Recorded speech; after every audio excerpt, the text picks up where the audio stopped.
Hi, and welcome back to Behind the Bands, the show where we bring you a closer look at local musicians and artists performing in the 4 states.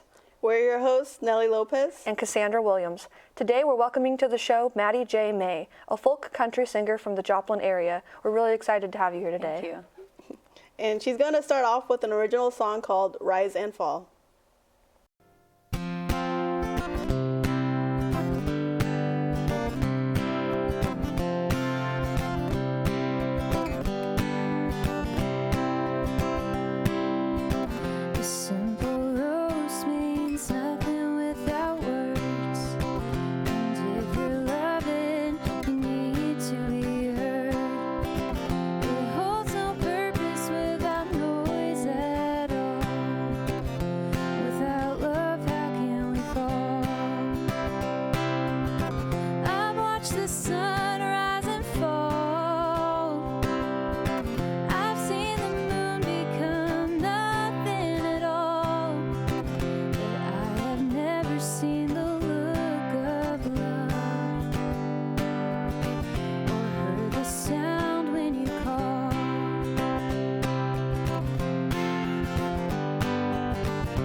That was Rise and Fall, and we're here now with Maddie J. May. Thank you so much for joining us.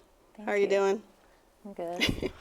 So we'd love to get to know you better. I've actually followed your music for a while because we went to high school together, so it's really cool to have you here and see you succeeding. First, I'd like to ask you to please tell me a bit about yourself and what you play and what kind of music that you do. My name's Maddie. I'm from the Joplin area. Originally, I lived in Alaska a little bit as a teenager. I usually just play acoustic guitar and sing songs that I wrote, or sometimes a couple covers, but I work in special education. That's pretty much my entire life is music and special ed. Yeah. So how did you start songwriting and making music? When I lived in Alaska, I was homeschooled, and so I basically had all the time in the world to do whatever I wanted with music. And my homeschool program paid for my first guitar. And so I just taught myself guitar sitting in my room day in, day out. And I just started writing lyrics while I wrote songs on guitar. And I've pretty much been writing since I was like 13. Awesome. Okay. Where are some cool places that you've played? And do you have any favorite venues or events that you've played? My number one favorite place in the world to play is the Webb City Farmers Market. I've seen you there. Yeah.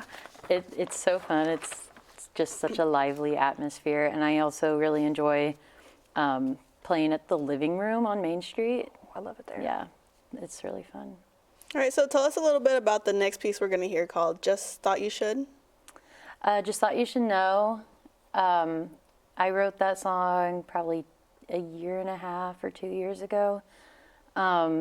Just kind of about somebody that thought that they deserved more respect than they did based on the way that they treat me. And so it's just kind of a more personal song than some of my others. Yeah, expressing yourself and Yeah. sticking up for yourself. Yeah. Well, here's Maddie J. May with Just Thought You Should Know. I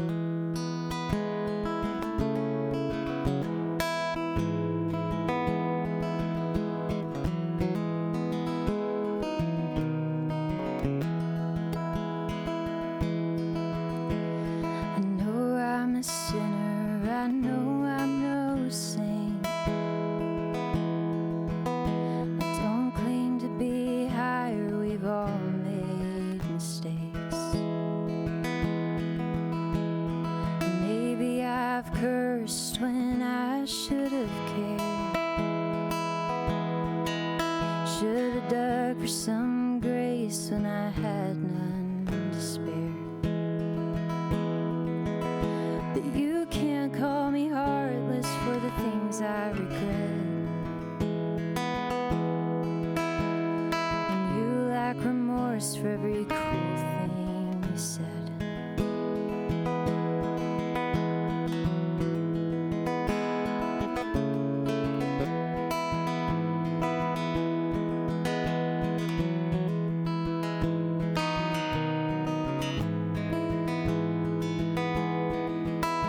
Well, I'm bad at forgiveness, I'm willing to learn. You always say respect ain't given, it's earned. So I say my piece and I keep my head high. 'Cause I told the truth every time that you lied. You can talk down to me and just see how it goes. 'Cause it won't fill the hole that you tore in your soul. Yeah, ripping me up, it just won't make you whole. You're the root of your problems, just thought you should know.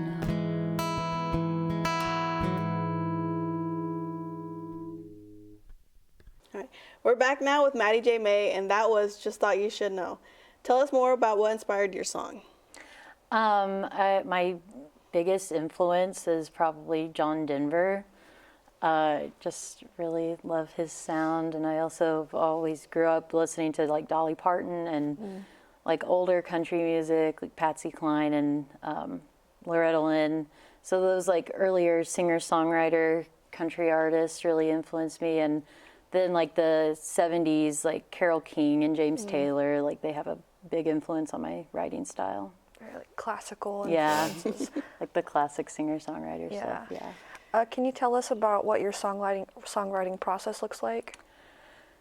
I wake up at 3 a.m. and I have a thought that won't get out of my head, and I just write a song, usually in like 10 minutes, and then I grab my guitar and write that part, and then it's pretty much done. I never work on it ever again.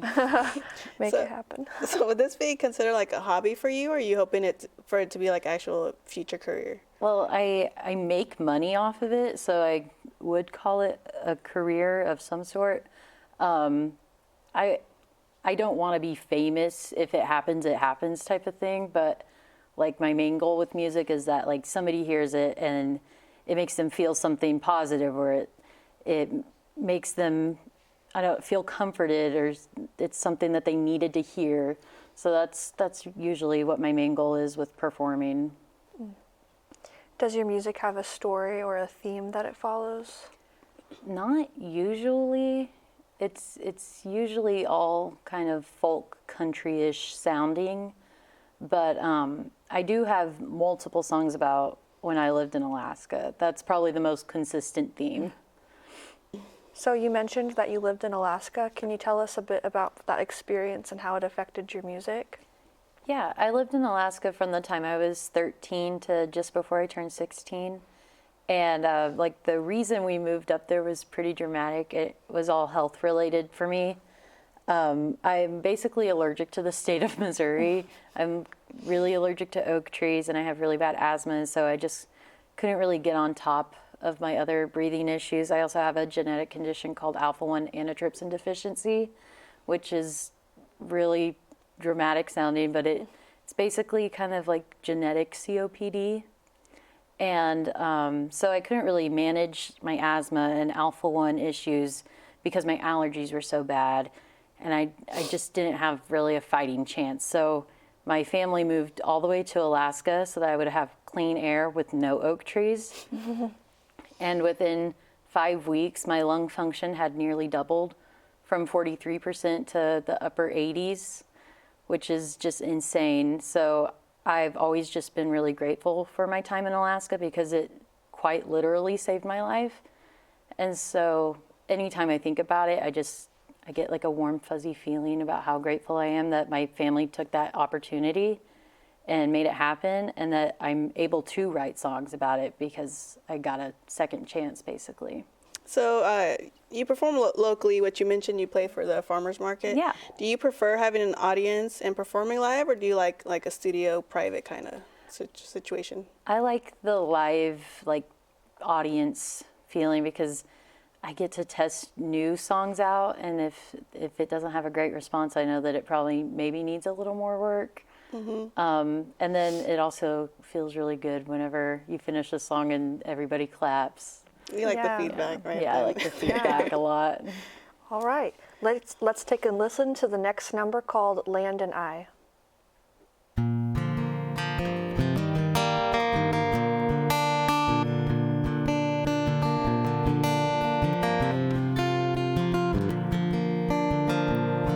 When I close my eyes, I'm staring at the water,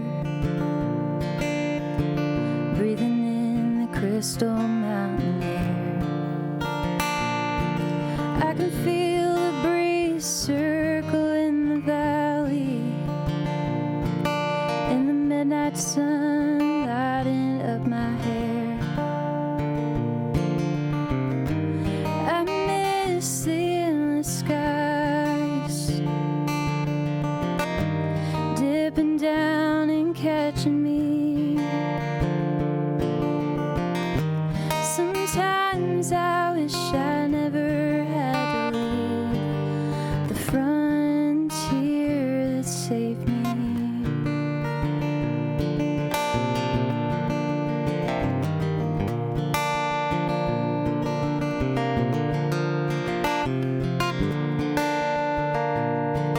There's a giant beast just across the stream, catching dinner for precious cups. And the babbling brook seems to speak to me. The land and I slowly becoming one. I miss the auroral nights and the dark and dimming days. Sometimes I wish I never had to leave the frontier that saved me. Sometimes I hear that land calling me, the frontier that saved me.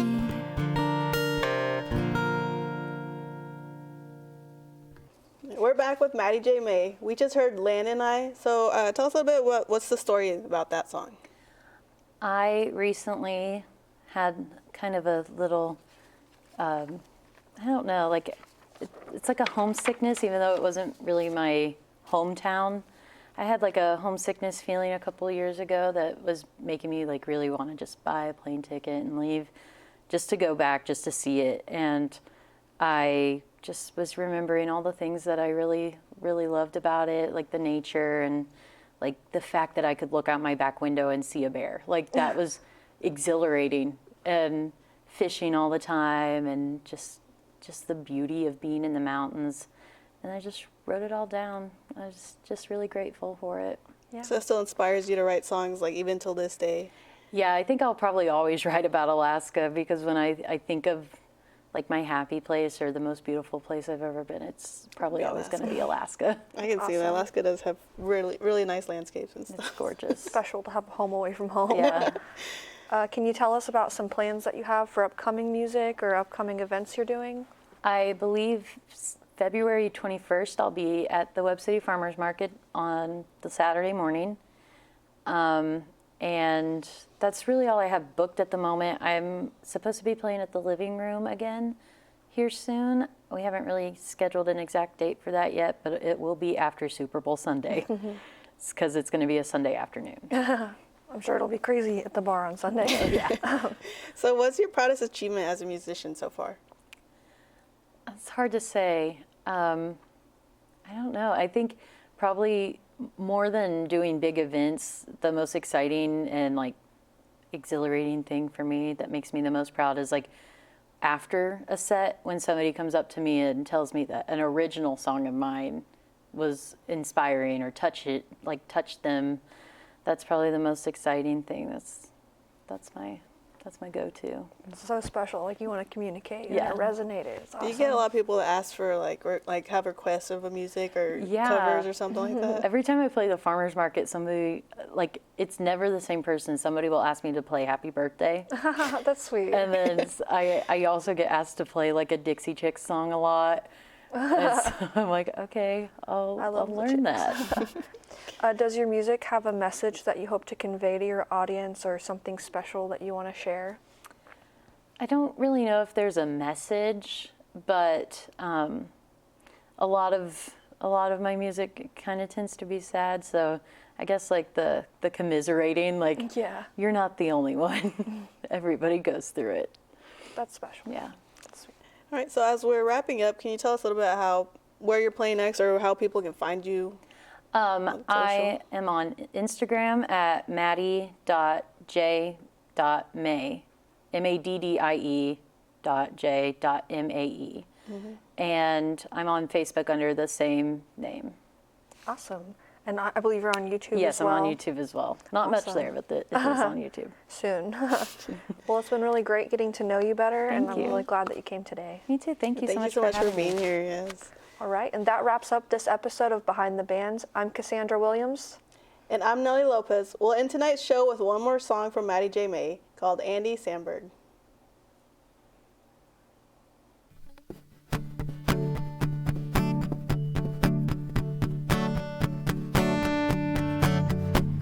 The kiss only starts when I lean in. Close my eyes and count to 10. Lips to lips, but no skin to skin. Well, I've never done all this before. Sitting and laughing on the bedroom floor without the pressure of more. And baby, I wanna make you feel the way Andy Samberg makes me feel. So dumb and happy, it's not real.